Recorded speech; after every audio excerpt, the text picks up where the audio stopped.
Good morning, नमस्कार, सत श्री अकाल, आदाब मेरे प्यारे दोस्तों।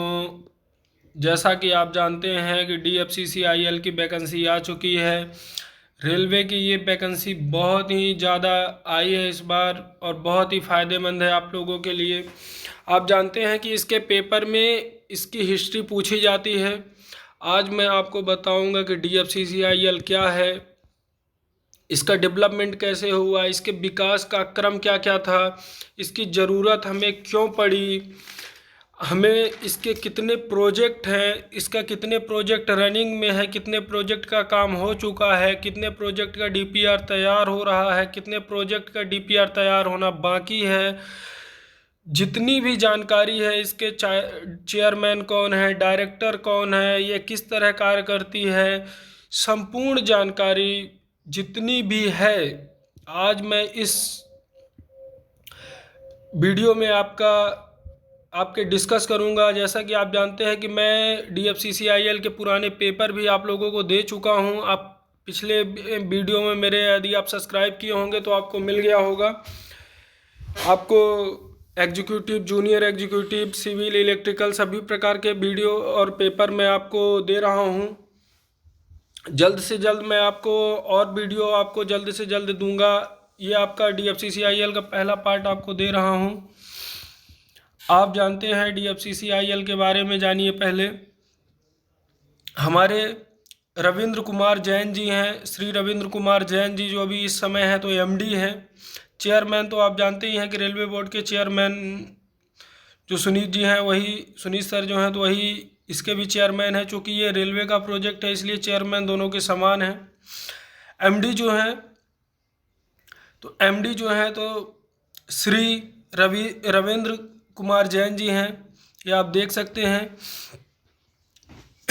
DFCCIL में टोटल 10 डायरेक्टर होते हैं, जिसमें से 4 डायरेक्टर जो होते हैं तो DFCCIL के प्रॉपर होते हैं, जिसमें से project and planning director, infra का डायरेक्टर, फिर director operation and business development और डायरेक्टर फाइनेंस।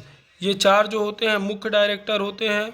2 जो होते हैं तो नॉन ऑफिशियल होते हैं और 4 जो होते हैं तो इसके अदर मेंबर होते हैं। जैसे लाइक वर्ल्ड बैंक, बाहर के जितने भी डायरेक्टर होते हैं वो 4 होते हैं, World Bank, Japan International, JICA के। अब आता है कि DFCCIL है क्या। DFCCIL एक ऐसा समर्पित रेल लाइन है जिसका उपयोग सिर्फ और सिर्फ मालगाड़ियों के आवागमन के लिए किया जाएगा। समर्पित freight corridor corporation of India limited एक सार्वजनिक क्षेत्र का PSU है जो सरकार द्वारा रेल मंत्रालय के तहत कार्य करता है। इसकी स्थापना 2006 में कंपनी एक्ट 1956 के अंतर्गत की गई। DFCCIL की उत्पत्ति क्यों की गई, इसका रीजन क्या है, इसकी ज़रूरत क्यों पड़ी, हम आपको हर चीज़ के बारे में जानकारी देंगे। जैसा कि आप जानते हैं कि हमारे आज़ादी के बाद 1950-51 में जब हमारे देश की उस समय जब आज़ाद हुआ देश, तो हमारे देश में जो माल ढुलाई होती थी रेलवे का हिस्सा सर्वाधिक था, 83% था उस समय। लेकिन आप 2011 का आंकड़ा देख लीजिए, 11 का आंकड़ा देखेंगे तो आप पता चलेगा कि हिस्सेदारी मात्र 35% रह गई है। जबकि देश में कुल सड़क जाल का जो आपके राजमार्ग है इसमें मात्र उनकी हिस्सेदारी 2% में, उनका राजमार्ग का हिस्सा 2 है तो 2% है, और कुल माल ढुलाई जो होती है तो उसकी 40% की जाती है। इसी वजह से रेलवे ने माल ढुलाई बढ़ाने के प्रयास के तहत यह कदम उठाया है कि DFCCIL को स्थापना की गई है और इसका प्लानिंग की गई है। पहली बार इंडियन रेलवे में GSM सिस्टम का प्रयोग किया जाएगा और पहली बार मोबाइल रेडियो कम्युनिकेशन सिस्टम का प्रयोग किया जाएगा। GSM सिस्टम होता है global system for mobile communication for rail. यह पहली बार इंडियन रेलवे में प्रयोग किया जाएगा, जो कि जापान और वर्ल्ड बैंक से इसका फाइनेंस किया गया है। तो जापान और वर्ल्ड बैंक और इसकी टेक्नोलॉजी जो है तो जापान से ली गई है, क्योंकि इसकी स्पीड काफ़ी ज़्यादा रहेगी आप 7 जनवरी 2021 का पेपर उठा करके देख लीजिए। दैनिक भास्कर, इंडिया टाइम्स में भी आया है इसका न्यूज़। उसमें दिखाया गया है कि राजधानी से भी ज़्यादा इसकी एवरेज स्पीड है। अब आते हैं DFCCIL की उत्पत्ति। जैसा कि आप जानते हैं कि जितने भी हमारे राजमार्ग हैं उसमें स्वर्णिम चतुर्भुज पर परियोजना तैयार की गई थी। उसी के को मद्देनज़र रखते हुए सरकार ने फ्यूचर प्लानिंग के लिए रेल के भी 4 प्रोजेक्ट तैयार किए हैं, जिसमें से स्वर्णिम चतुर्भुज की तरह ये कार्य करेंगे तथा इसमें 2 विकर्ण भी रहेंगे। अब हम आपको इसके बारे में डिटेल से बता देते हैं। भारतीय रेल दिल्ली, मुंबई, चेन्नई, हावड़ा 4 महानगरों को जोड़ने वाली चतुर्भुज कड़ी है, जिसे आमतौर पर स्वर्णिम चतुर्भुज, इसके 2 विकर्ण दिल्ली, चेन्नई और मुंबई, हावड़ा के रूप में जाना जाता है। इस रूट की कुल लंबाई 10,122 किलोमीटर का टोटल प्रोजेक्ट है, जिसमें से लगभग 3,000 किलोमीटर का प्रोजेक्ट अभी ईस्टर्न DFC और वेस्टर्न DFC रनिंग में है, जिसमें भारतीय रेल के माल भाड़ा यातायात के 55% से अधिक राजस्व आती है। पूर्वी कॉरिडोर हावड़ा दिल्ली की वर्तमान बड़ी लाइन और पश्चिमी कॉरिडोर मुंबई दिल्ली लाइन बहुत ही व्यस्त है। इनकी क्षमता 115% से 150% तक 150% तक क्षमता से अधिक इसका उपयोग किया जा रहा है। इसी को मद्देनज़र रखते हुए सरकार ने इन दोनों प्रोजेक्ट का प्रयोग किया, इन दोनों प्रोजेक्ट को लेके आई, प्लान किया। पिछले कुछ वर्षों में भारतीय अर्थव्यवस्था में तीव्र वृद्धि ने रेल माल भाड़ा यातायात की अतिरिक्त क्षमता के लिए मांग उत्पन्न की है और भविष्य में इसके अधिक बढ़ने की संभावना है। इसकी बढ़ती हुई मांग ने पूर्वी और पश्चिमी रूटों पर डेडिकेटेड फ्रेट कॉरिडोर की अवधारणा को जन्म दिया। माननीय रेल मंत्री ने संसद के सदन पर वर्ष 2005-06 रेल बजट प्रस्तुत करते समय इस संबंध में ऐतिहासिक घोषणा की। अप्रैल 2005 में जापान भारत की शिखर बैठक परियोजना पर चर्चा की गई। जापानी सरकार द्वारा डेडिकेटेड रेल फ्रेट कॉरिडोर व्यवहार्यत अध्ययन एवं संबंधित निधि के लिए भारत और जापान के प्रधानमंत्रियों के बीच हस्ताक्षर समझौते घोषणा की गई तथा उसमें बजट के लिए भी पैसा जो है तो जापान सरकार फाइनेंस की। उस समय हमारे माननीय प्रधानमंत्री श्री मनमोहन सिंह जी थे। 2017 में ये जो है तो अक्टूबर 2017 में रेल मंत्रालय को इसे सौंप दिया गया।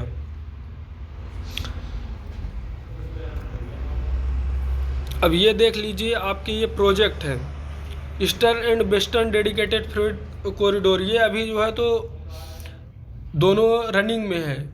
ये देखिए, ईस्टर्न कॉरिडोर जो है तो पहला जो है PPT मॉडल पे तैयार हो रहा है, फिर रेलवे मॉडल पे, फिर फेज़ 1, फेज़ 2, फेज़ 3 मॉडल पे ये तैयार किए जा रहे हैं, जिसमें से फेज़ 1 और फेज़ 2 जो है तो ईस्टर्न जो है DFCCIL, जिससे वर्ल्ड बैंक फाइनेंस किया है, जो कि टाटा जो है कंसल्टेंसी जो है तो टाटा कंपनी जो है तो इसका जो है तो ठेका लेके रखी है, मतलब इसको टाटा कंपनी इसको बना रही है। तो ये जो ईस्टर्न DFC है EDFCC, ये जो है तो 1839 किलोमीटर लंबा है टोटल। ये जो है लुधियाना पंजाब से होते हुए दानकुनी तक जाएगा। EDFC, ये WDFC आप देख लीजिए, ये आपका WDFC जो है तो दादरी से JNPT जवाहरलाल नेहरू पोर्ट मुंबई तक जाएगा। ये 1504 किलोमीटर है। ये आपका रेवाड़ी से खुर्जा तक, न्यू रेवाड़ी से न्यू बदान तक का सेक्शन जो है तो चालू हो गया है, रनिंग में है अभी। रेवाड़ी जो है तो हरियाणा से ये स्टार्ट होता है, हरियाणा में इसका हिस्सा कम ही है और सबसे ज़्यादा इसका हिस्सा पड़ता है राजस्थान में। तो ये आपका हो गया ईस्टर्न और वेस्टर्न रेलवे का ये कॉरिडोर जो है तो चालू हो चुका है।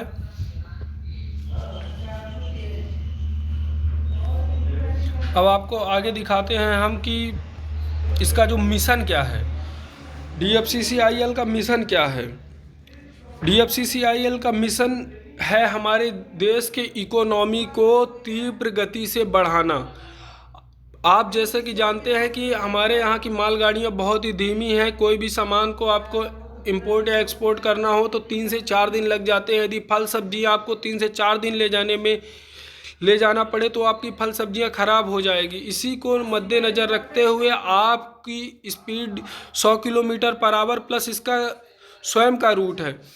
इसका मतलब कोई ट्रैफिक नहीं होगा, तो हमारी जो ट्रेनें हैं तो अपनी निर्धारित समय में निर्धारित स्पीड में 1 दिन के अंदर आपका सामान आपके स्थान पे पहुंच जाएगा। प्लस इसमें डायरेक्ट ट्रक का ट्रक लोड कर दिया जाएगा, कोई दिक्कत नहीं जाएगी। ट्रक एक स्थान से लोड किया जाएगा और डायरेक्ट दूसरे स्थान पे इसको उतार लिया जाएगा।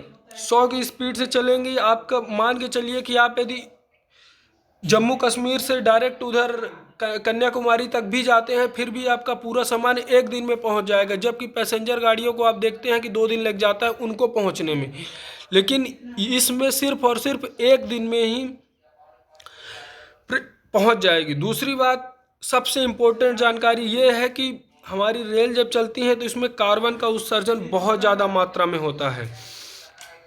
ये जो है पूर्ण रूप से इलेक्ट्रीफाइड ट्रैक है, ग्रीन जोन है। जब इसका अनुमान है कि अर्नेस्ट यंग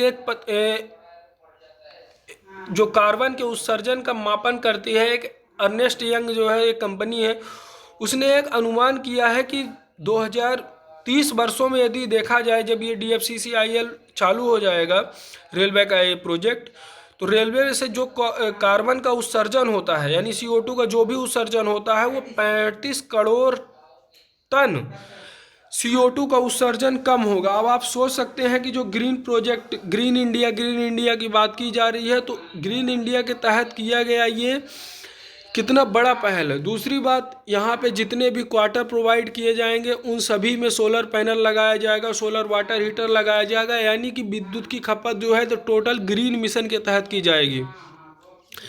पर्यावरण के प्रति पूर्ण रूप से ईमानदार रहेगा, पर्यावरण को कोई नुकसान नहीं पहुंचाएगा। टोटल पूर्ण रूप से इलेक्ट्रीफाइड सेक्शन है, कोई भी इसमें डीजल की ट्रेनें नहीं चलेंगी, सिर्फ और सिर्फ इलेक्ट्रीफाइड सेक्शन चलेगा।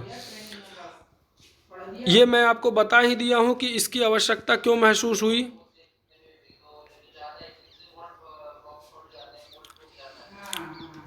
जिस प्रकार बताया था कि आपको 4 स्वर्णिम चतुर्भुज परियोजना जो सरकार की राजमार्गों के लिए है, उसी प्रकार स्वर्णिम चतुर्भुज परियोजना रेलवे के लिए ये तैयार किया गया है। 4 महानगर दिल्ली, मुंबई, चेन्नई और हावड़ा, कोलकाता को जोड़ने के लिए ये परियोजना तैयार की गई है तथा 2 विकर्ण हैं, दिल्ली से चेन्नई और मुंबई से हावड़ा के रूप में।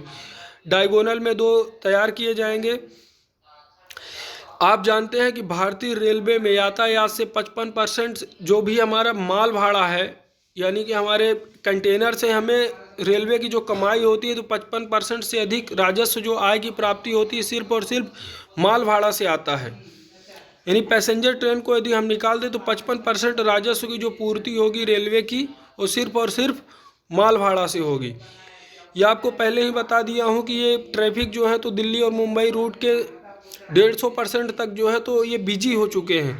इस वजह से हमें इस चीज़ की आवश्यकता महसूस हुई और dedicated freight corridor corporation of India limited railway का जन्म हुआ।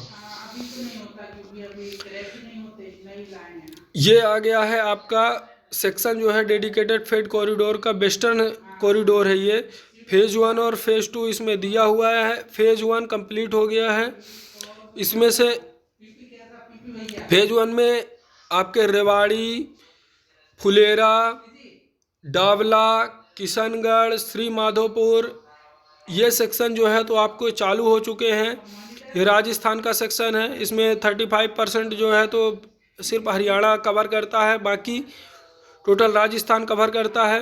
फिर गुजरात से होते हुए और ये मुंबई में पहुंच जाएगा, जवाहरलाल नेहरू पोर्ट। ये जितने भी हैं ये पोर्ट को ज़्यादातर कवर कर रहे हैं, चूँकि हमारे जितनी भी हमारा ट्रांसपोर्ट होता है अधिकांशतः बंदरगाहों से ही होता है, इसीलिए ये बंदरगाह के निकट बनाए गए हैं।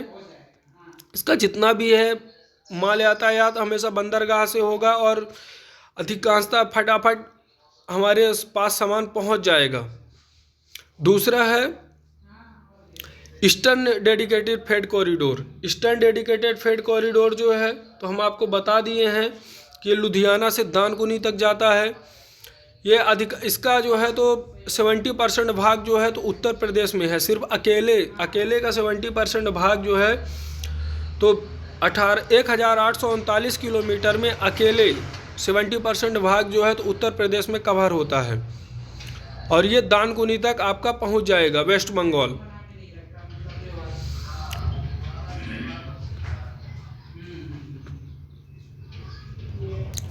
ग्रीन पहल, ये देखिए मैं आपको पहले बताया था, यंग स्टडी के आधार पर मूल्यांकन किया गया है कि 30 वर्षों में 450 मिलियन टन से भी अधिक CO2 को बचाया, CO2 का उत्सर्जन कम किया जाएगा। समय अवधि क्या है, अब आपको बता देते हैं कि इसका विकास क्या हुआ, DFCCIL का विकास कैसे हुआ। DFCCIL का विकास हुआ अप्रैल 2015 में माननीय प्रधानमंत्री एवं माननीय रेल मंत्री, उस समय के प्रधानमंत्री श्री मनमोहन सिंह जी थे, उन्होंने परियोजना की घोषणा की। घोषणा के बाद फरवरी 2006 में CCEA मतलब आर्थिक मामलों की मंत्रिमंडल समिति होती है, जिसे CCEA कहा जाता है, ने राइट्स रिपोर्ट के आधार पर परियोजना के लिए सैद्धांतिक स्वीकृति दी। आर्थिक मामलों की मंत्रिमंडल समिति CCEA, ये पेपर में पूछा जा सकने वाला क्वेश्चन है, चूँकि आप जानते ही हैं कि 15 से 20 नंबर का क्वेश्चन आना ही आना है। 120 नंबर के क्वेश्चन आएंगे। 120 नंबर का क्वेश्चन में से 20 नंबर का क्वेश्चन तो समझ के रखिए कि रेलवे और DFCCIL की हिस्ट्री से आना ही आना है। तो फरवरी 2016 में आर्थिक मामलों की मंत्रिमंडल समिति CCEA द्वारा इसकी सैद्धांतिक स्वीकृति दी गई। अब आता है अक्टूबर 2006, SPV के स्वरूप में DFCCIL अनुसूची ए सरकारी कंपनी का निवेश किया गया। 30 अक्टूबर 2006 को एक सरकारी कंपनी PSU के रूप में DFCCIL रेलवे का सरकारी कंपनी के रूप में गठन किया गया। किसमें? अनुसूची ए में। यह भी क्वेश्चन आ सकता है। कब? 30 अक्टूबर 2006 को। अब आता है नवंबर 2017, CCEA ने भूमि अधिग्रहण का कार्य तैयार किया, DPR तैयार किया, डिटेल प्रोजेक्ट रिपोर्ट के लिए मंजूरी दी गई 2017 में और सैद्धांतिक अनुमोदन प्रदान किया गया। फिर फरवरी 2018 में CCEA ने पूर्वी और पश्चिमी डेडिकेटेड फ्रेट कॉरिडोर हेतु अंतिम रूप से 28,181 करोड़ रुपए का पैसा स्वीकृत किया, जिससे कि इसकी फुल DPR तैयार की जा सके, जमीन अधिग्रहण का कार्य किया जा सके। सितंबर 2019 में कैबिनेट ने STEP ऋण शर्त के साथ पश्चिमी डेडिकेटेड फ्रेट कॉरिडोर रेलवे के लिए जाइका ऋण हेतु अनुमोदन प्रदान किया। जाइका जापान इंटरनेशनल, जाइका जो है तो जापान की एक कंपनी है, जापान का सरकारी संगठन है जो कि इसे ऋण फाइनेंस किया। मार्च 2010 में पश्चिमी कॉरिडोर के चरण 1 के लिए $90 बिलियन जो है जापान ने हस्ताक्षर किया और प्रदान किया। इसके बाद अक्टूबर 2011 में पूर्वी DFC खुर्जा से न्यू भावपुर सेक्शन है, फेज़ 1 के लिए विश्व बैंक के साथ समझौता किया गया और विश्व बैंक ने 5,850 करोड़ रुपए के लिए ऋण दिया गया। इसके बाद जनवरी 2013 में पूर्वी DFC की न्यू भावपुर से न्यू खुर्जा के लिए पहला सिविल सिस्टम और ट्रैक अनुबंध किया गया, जो कि इसके लिए 3,267 करोड़ रुपए प्रदान किए गए। मार्च 2013 में DFC रेलवे के लिए सेकंड चरण के लिए जाइका जापान इंटरनेशनल, जिसको आप बताएं, करार किया गया और उसने 7,750 करोड़ रुपए के लिए ऋण दिया। अब इसके बाद आता है जून 2013, रेवाड़ी से पालरपुन का सेक्शन है, पश्चिमी डेडिकेटेड फ्रेट कॉरिडोर के लिए सिविल कार्य हेतु ठेका दिया गया।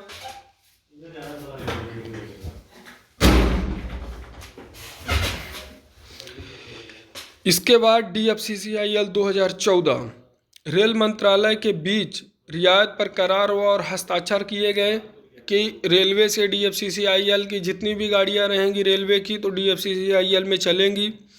दिसंबर 2014 में विश्व बैंक के साथ पुनः 1100 मिलियन पे अमेरिकी डॉलर राशि पर ऋण पे हस्ताक्षर किया गया पश्चिमी DFCCIL के फेज 2 के लिए। जून 2015 में 650 मिलियन अमेरिकी डॉलर का पुनः स्वीकृति प्रदान की गई पूर्वी DFCCIL के फेज 3 के लिए विश्व बैंक से। जून 2015 में CCEA द्वारा 81,159 करोड़ रुपए की लागत अनुमानित की गई टोटल ईस्टर्न और वेस्टर्न डेडिकेटेड फ्रेट कॉरिडोर के लिए। इसके बाद आपको जैसा कि पता चला है कि दिसंबर 2020 में EDFC खुर्जा से भावपुर सेक्शन का उद्घाटन, ये इसमें नहीं लिखा गया है, सॉरी मिस्टेक से, मैं बता देता हूँ आपको। दिसंबर 2020 में हमारे EDFC का खुर्जा से भावपुर सेक्शन का अनुमोदन वर्तमान के माननीय श्री प्रधानमंत्री श्री नरेंद्र मोदी जी, रेल मंत्री जी भी उस समय प्रेजेंट थे, वीडियो कॉन्फ्रेंस के माध्यम से उद्घाटन किया गया। इसके बाद जनवरी 2021 में WDFC न्यू रेवाड़ी से न्यू मदार सेक्शन का उद्घाटन किया गया।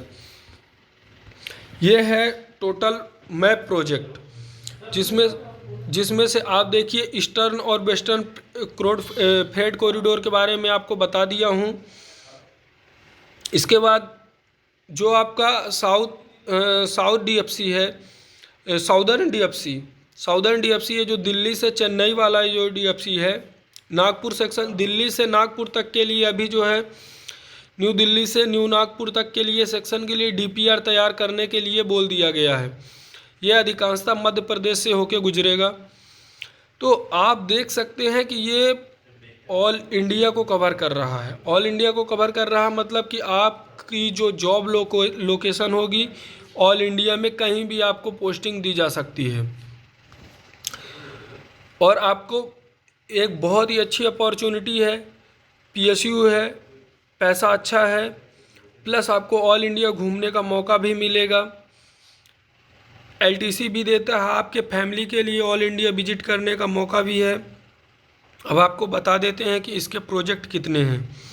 ईस्टर्न और वेस्टर्न के अलावा 4 और प्रोजेक्ट जो है तो अभी फ्यूचर के लिए बनने हैं, जिसमें से 2 प्रोजेक्ट तैयार हो गया है। दिल्ली से नागपुर वाले प्रोजेक्ट के लिए मंजूरी हो गई है। इस बार का जो बजट प्रस्तुत किया गया था, इसमें हमारी निर्मला सीतारमण जी जो हैं तो इसके लिए बजट दी है DPR तैयार करने के लिए। तो ये साउदर्न DFC जो है, साउदर्न कॉरिडोर जो है चेन्नई वाला, इसके लिए जो है तो मंजूरी दे दी गई है। इसका भी DPR तैयार हो गया है, तैयार हो रहा है अभी।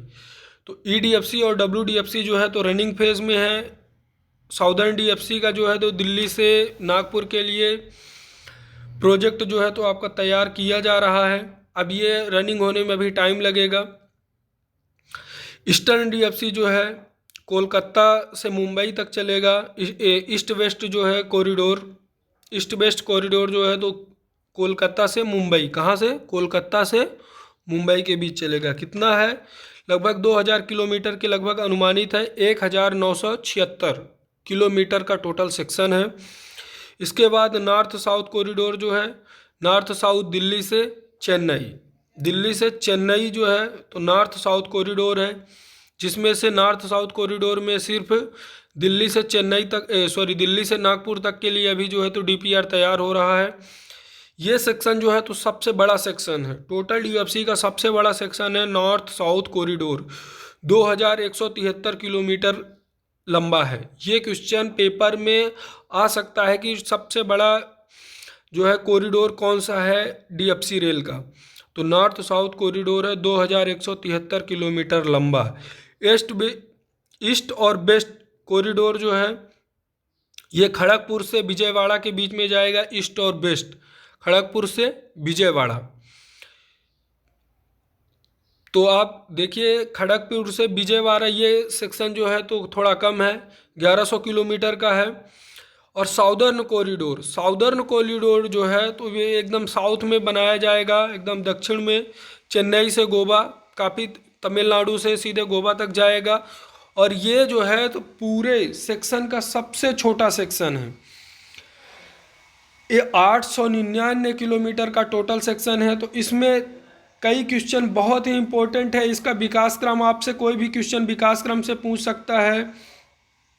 इसकी ज़रूरत क्यों पड़ी, इसमें हिस्सेदारी पूछ सकता है आपसे, इसके प्रोजेक्ट के बारे में पूछ सकता है, टोटल प्रोजेक्ट कौन सबसे बड़ा प्रोजेक्ट है, कौन सबसे कम प्रोजेक्ट है, इसकी स्थापना कब की गई, इसे फाइनेंस कौन कर रहा है, ईडीएफसी की लंबाई कितनी है, डब्ल्यूडीएफसी की लंबाई कितनी है, इसके डायरेक्टर कौन है, इसके जो 4 मुख्य डायरेक्टर होते हैं जिन्हें मेन डायरेक्टर बोला जाता है, ये ऑथराइज ऑफिसर जिन्हें बोला जाता है, डायरेक्टर प्रोजेक्ट और डायरेक्टर इंफ्रास्ट्रक्चर के जो हैं, प्रोजेक्ट और प्लानिंग और इंफ्रास्ट्रक्चर के सिर्फ एक ही डायरेक्टर हैं, दोनों के कॉमन डायरेक्टर हैं श्री हरि मोहन गुप्ता जी हैं।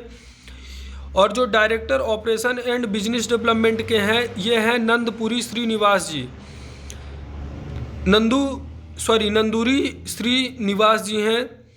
ऑपरेशन एंड बिजनेस डेवलपमेंट के डायरेक्टर ओपीवीडी के, यानी जो ट्रेन चलाने का कार्य करती है वो डायरेक्टर हैं श्री नंदूरी श्रीनिवास जी हैं, ये ऑथराइज ऑफिसर हैं।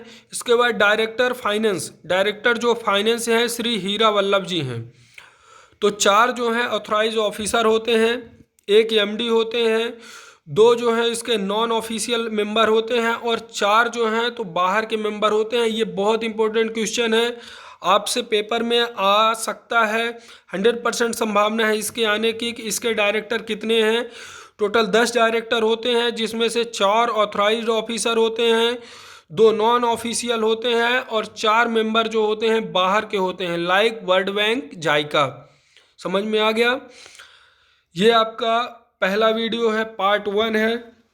यदि आपको इसके बारे में और जानना है तो मैं इसका पार्ट 2 भी बनाऊंगा। ओके।